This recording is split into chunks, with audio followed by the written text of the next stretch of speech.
This week we recognize World Stroke Day. It's a medical emergency that can impact anyone, but here in Kentucky, the risk is high. Joining us now at the desk is Dr. Nasir Fakhri from the U of L Health Brain and Spine Institute. Doctor, thank you for being here today. Thank you for having me on. Such an important topic. I mentioned to you in the commercial break that I had, my mother had 2 strokes and I had a friend who had a stroke at a pretty young age actually. And so this is something so many people are concerned about because we all have loved ones that have had a stroke or we know somebody who has. And let's talk a little bit, we mentioned Kentucky is high risk. Why is that? Yeah, so there are multiple areas in the country that may be prone to what we call areas of stroke belt or areas that are higher risk. And some of these things, it's sort of a perfect storm of a number of different factors that include the diet that people consume, the daily habits, which we know smoking and drinking can sometimes exponentially increase your risk of stroke, and the amount of exercise and sedentary habits, and then also getting access to medical care in terms of preventive care. And all those things help prevent strokes. And then sometimes there are other things that are out of our hands in terms of just the genetics and certain areas of the country. Certain people genetically will be more prone to forming blood clots, essentially in blood clot that stops blood flow to the brain is what we call a stroke. That's why I was wondering how much family history. Family history does have a role to play, absolutely. Okay. And so you talked about some of the risks. How do the new stroke guidelines that are out there protect us from strokes?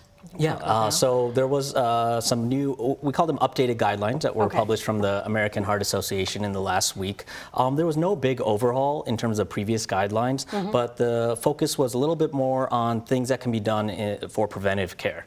And that involves controlling our cholesterol, making sure that we go to the doctor regularly to check up on risk factors such as diabetes. In the U.S., we say it's sort of a land of plenty. We sometimes consume too much, and that increases our risk of diabetes, and that can also exponentially increase your risk of stroke.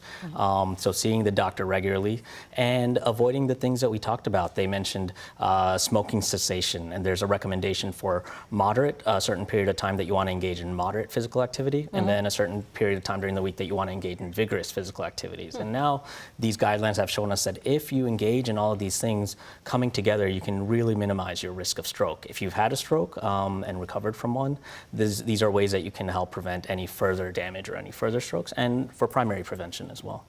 Quickly, are there any signs or symptoms we can look for in folks? Thank you for asking. The main acronym people might have heard of before is BFAST, B-E-F-A-S-T, and by that we mean any changes in your balance, changes in your vision, droop in a face is what people talk about sometimes, and weakness in your arms, or changes in your speech patterns. Anything that comes on all of a sudden like that, you should really call an ambulance and try to get to the emergency room as quick as possible, because we have a lot of treatments available in a hospital that you just can't do anywhere else, and that involves giving medicine to break up clots that could be causing strokes, or we perform procedures where we go in and actually remove the clot itself, but that needs to be done within a certain time frame because the brain is very sensitive to lack of blood flow, and we can only do those things within the appropriate time windows. Okay, so we got to get help fast. Doctor, thank you so much for coming in and explaining all this to us. We appreciate it.